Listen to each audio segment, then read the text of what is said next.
Hey folks, welcome to Wednesday's Market SITREP here at TGO, Top Gun Options. My name is Matthew Buckley. My call sign is Wiz, and folks, I'm having an absolute blast. Well, now we're watching the World Cup, but watching what's going on over in Brussels with the president at the NATO summit. Love or hate the guy, this guy is he's freaking phenomenal. So not only it just makes no sense, and the guy.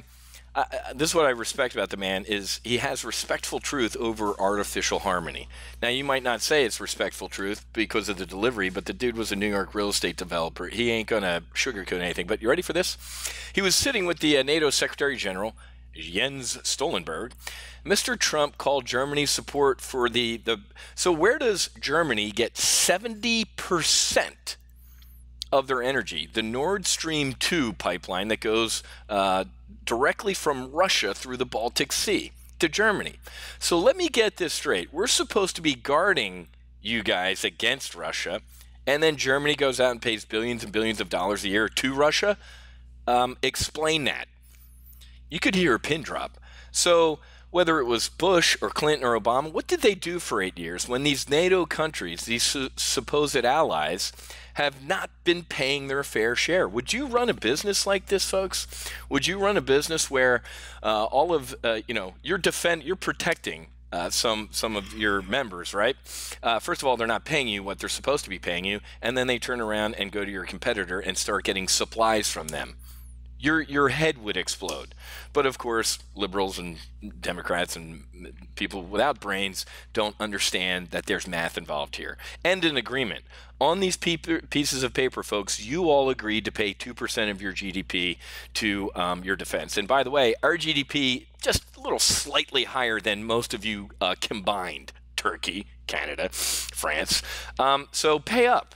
So I've been having a blast watching this stuff. It's awesome. He's right. So and guess where Germany could have gotten their oil from or their nat gas? Ukraine. Yeah, the same Ukraine that Russia invaded. So these people freaked the hell out that Vladimir Putin not only invaded Crimea and took it over, he invaded eastern Ukraine, shoots down an airliner, kills civilians. Ukraine is a country yearning to be free. Ukraine wanted to join NATO. Bill Clinton said, no, we don't want to piss off Putin. We can't do that. So what's Germany do? Instead of buying all this stuff from Ukraine and helping them out, helping a brother out, they go to Russia. So don't give me his bullshit, oh my God, Trump and NATO, and what's he doing over there? He's doing, I'm sick of being an American taxpayer and paying for other people's defense who then go and get their energy from their so-called enemy. Days of NATO are numbered, folks. Who was our biggest ally in World War II? One of our biggest allies besides the UK? Russia. Russia, right? We sat down at Yalta, the Yalta conference, and Churchill, FDR, and Stalin. So Russia was one of our biggest allies in World War II, and then they ended up being our enemy for the past, 50, 60, 70 years. So alliances end, guys. Alliances come and go, and this one, I'm starting to wonder if you're going to get 70% of your oil from your sworn enemy, you ain't using your brain. All right, moving on. So last night we did a double vertical training session. As we were doing that, the futures were down triple digits because, quote, out of the blue, 200 billion launched across China's bow in tariffs.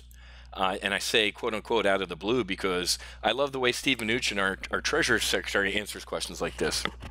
He kind of says, did you not listen to Trump when he ran for president? Did you not listen for the past year and a half? He said, this is what I'm going to do. And he's actually followed through with doing it. I get that people aren't used to politicians keeping up with their word, but this guy's going to do it. Here's the alternate headline. China shocked.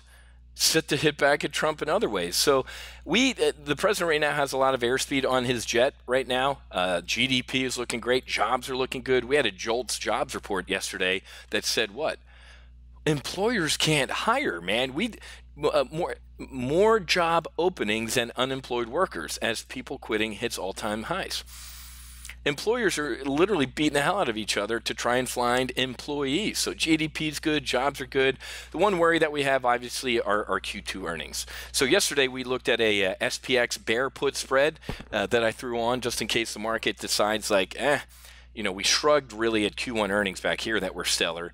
If we get stellar, I think we're going to shrug even more. So we have a nice bear put spread that we placed yesterday that's up about $800 in a day. When you got a hedge on that makes that type of money in a day, I'd get out of it and put a new one on and just lower the strikes down a little bit. I take, like the guy in the song said, go on, take the money and run. And today, just now in our accelerated retirement session, we looked at a VXX, a volatility bull put spread, right? Selling out the next Friday, the 31.5, 31 bull put spread. And that is risking about $5,100 to potentially make $2,900. So look at that. As long as the market, because financial earnings start coming out on Friday, folks, and if the market says, oh boy, these are good, but they're not that great, the market's going to sell off and volatility is going to pop. So this is a nice, in addition to the SPX bear put spread yesterday, this is a nice little hedge on volatility against an increase in volatility. So we could potentially make, or even, I mean, VXX, when we put this trade on, was at what, 32, 32 and a half. So even if volatility hangs where it is or comes in a little bit, this trade still potentially could make nearly $3,000 on $5,000 in risk. So really, really good looking trade there that we're happy with. So, and this was also some airspeed the president got on Friday. The trade deficit, our trade deficit plunged the most in a decade. Is Trump winning? Yeah, the dude is.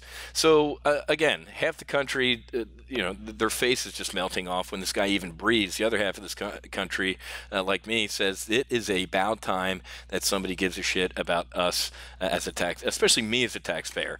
It's kind of funny how liberals and Democrats are pretty generous with spending other people's money and not their own, right? Multimillionaire Bernie Sanders. So anyway, all right, folks, I got to get going. I want to watch the rest of the World Cup here, and I'll be back with Thursday's market SITREP tomorrow. We'll see you.